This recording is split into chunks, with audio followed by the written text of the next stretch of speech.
जो आया है वो जाएगा भी। बस मर्जी हमारी होगी।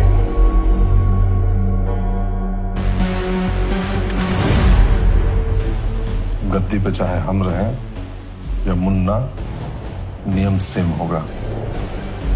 और हम एक नया नियम ऐड कर रहे हैं। मिर्जापुर की गद्दी पे बैठने वाला कभी भी नियम बदल सकता है। गुड्डू पंडित वापस आ गए। अगली बार दुश्मन हाथ लगा तो बचेगा नहीं। आप ही का मन था ना कि आपकी बेटी मिर्जापुर पे राज करे। बड़ी ना सही, छोटी करेगी। दद्दा त्यागी बहुत बड़े आदमी, बड़ा दबदबा है उनका। शेर के मुंह को खून लग चुका।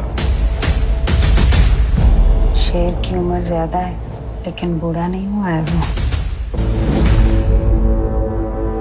अब हमको बदला भी लेना है और मिर्जापुर भी।